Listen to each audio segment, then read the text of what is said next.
one of your Conscious Closet Club co-chairs, and today it is laundry day.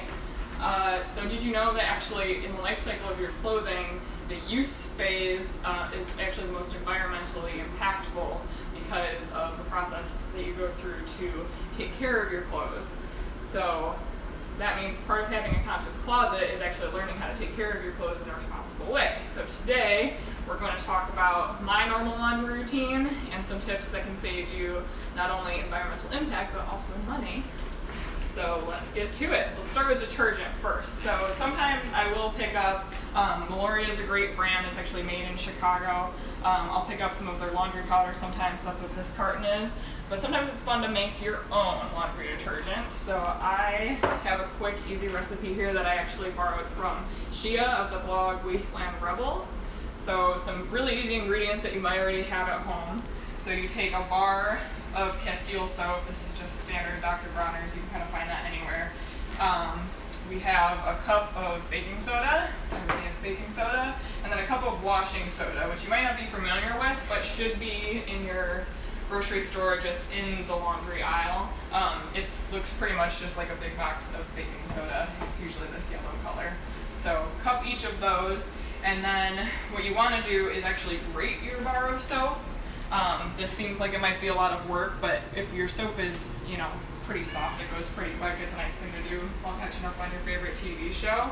I use just a regular cheese grater. I'm using kind of the finer side because I think it mixes together better. But you just grate that up. You grate the whole bar. Be careful with your fingers, obviously. And then once that is all grated up, all you do is you mix the ingredients together. So you can see my grated soap here. And then you just mix everything together. Super easy. And then once you combine them, I actually keep mine in my old Meloria container. So you can see that's the finished product. And then you just take, this is the scoop that comes with it, but it's about a tablespoon or two, depending on how soiled your laundry is per wash. So we'll just go ahead and add that to my laundry.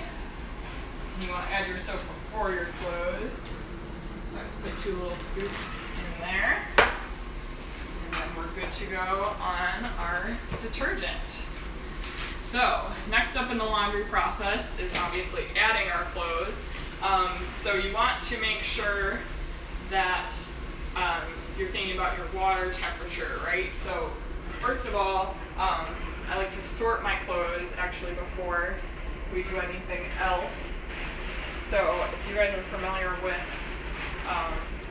this is called the Guppy Friend bag. There are other brands, but we know now, as of recently, there's been a lot of talk that washing our clothes that have synthetic fibers actually release microfibers into your water.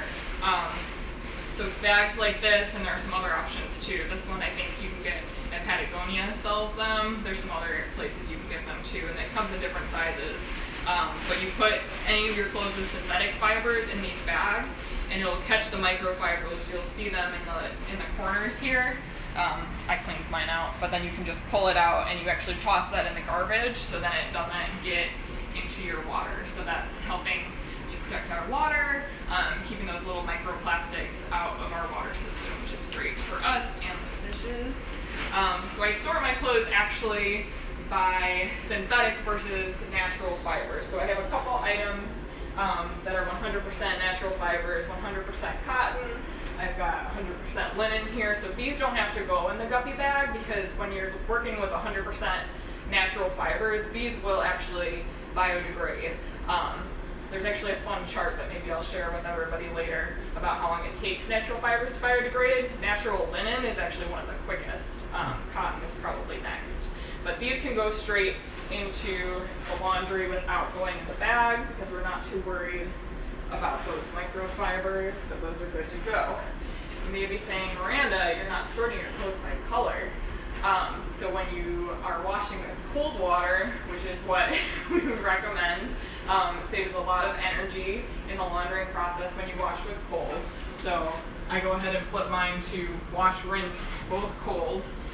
Unless you have something that's really soiled or you think has like bacteria on it, like you might want to wash your reusable face coverings on hot water just to kill that bacteria, but for your normal everyday wear on clothes, cold water is perfectly fine. As long as you have detergent in there, it's going to get it nice and clean. So when you're working with cold water, the dyes don't actually bleed out. It's actually the warm and hot water that causes your dye in your clothing to bleed, so you don't actually have to worry as much about separating by color.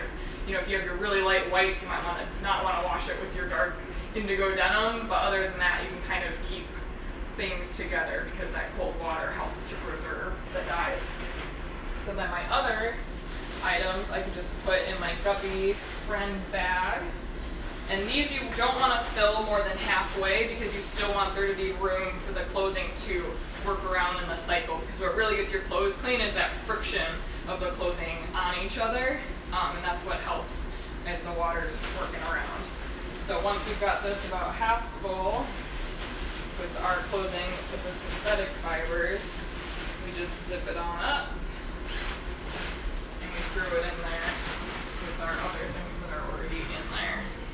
All right, so next we've got our temperature set. So then we can go ahead and start our cycle here. And while a wash cycle is going, I like to get my drying rack set up. So drying your clothes, air drying, is another great way to save energy, so you don't have to put it through the dryer, and it actually helps your clothes last longer too, because that heat and that friction wears at your clothes. So the more you can air dry your clothes, they're gonna last longer. So this is one of my drying racks that I set up, and then we can just have that ready when our clothes are coming out of the cycle, ready to go for drying. So a couple other tips that I have for making your laundry day more conscious. Don't wash all of your garments after each wear. I used to do this all the time. I used to even wash, all my jeans after every time I wore them. But again, not only is this not eco-friendly, but it's not good for the life of your clothes. So the less you can wash them, the better. So I'm a fan of the good old-fashioned smell test, from Mother Earth. If you really didn't, get really sweaty in your clothes, or if you weren't rolling around in the mud that day, just give it a little sniff. If it doesn't smell bad, if you think, you can wear it again. I usually wear my things for a week or two and then do a load of laundry after that. Obviously garments like maybe your socks or your underwear you want to wash after each wear because those get, a little more close to the body, but things that you wear, just t-shirt, probably don't need to be washed every time. So that's a good tip. Another good option for keeping garments fresh between washes is making a little DIY like Febreze spray. So you can actually use vodka and water, just a combination of those. Some people advocate you do half and half. Some people say you do a little more water than vodka. And then if you want to add like your favorite essential oil to that for scent, for a little extra scent boost, you can do that, but you just spritz that, let it dry. The vodka actually kills some bacteria that could be making your clothes smell a little bit funky. So that's a good way to freshen between washes, and then you don't have to wash as much. I also really like that method for things like outerwear, jackets that maybe you don't really want to put in the wash. Maybe that's something that you sometimes get dry cleaned. Really great way to just freshen that up. And if you don't have those ingredients on hand, you can also just put your things in the freezer for a few hours, and that'll help kill the bacteria as well. So that's another good tip.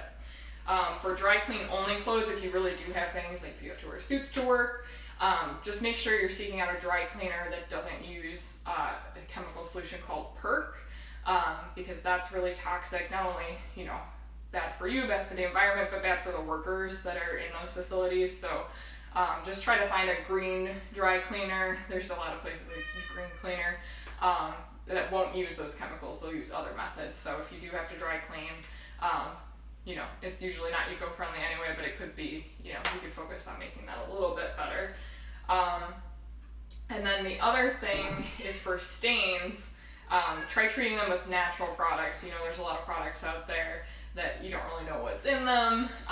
So you can look up, there are all sorts of like home methods to getting stains out. Vinegar works for one thing, vodka might work on another thing, But for me, I have trouble remembering this and I don't like to pull it up every time, so maybe we'll do another post about that. But I just bought this natural, again, Meloria cleaning products made in Chicago, this little stain stick. So you just rub this on your clothes. I think you get the clothes a little wet, and then you just rub it on there, and that'll help get rid of the stains. Another great Chicago manufactured cleaning products company, Method, is also made in Chicago, so we are not sponsored by Meloria. I just tend to like their products and I can find them easily because they are local. So, and they're also all B Corps actually, so if you're not familiar with B Corps, they have to go through like a rigorous analysis to make sure that they're really treating their employees well, they're doing things right by the environment. So that's a really high standard for companies. So look for B Corps when you're shopping, and that's great. So they're balancing their profit and their purpose. We love to see that. All right, so that is all I have for you today. Thanks for joining us for our first Instagram Live. Hopefully this was informative. If you have any other questions about taking care of your clothes, just send us a DM. We'll also try to post this later so other people can watch it again. But we'll try to do some other posts to answer the rest of your questions if you have any, maybe one on stain removal as well. And don't forget that we do have a live event on Thursday coming up with Fair Trade Fashion brand Alava, so make sure to tune in for that. The link is in our bio, and we will see you soon. Thanks, everyone.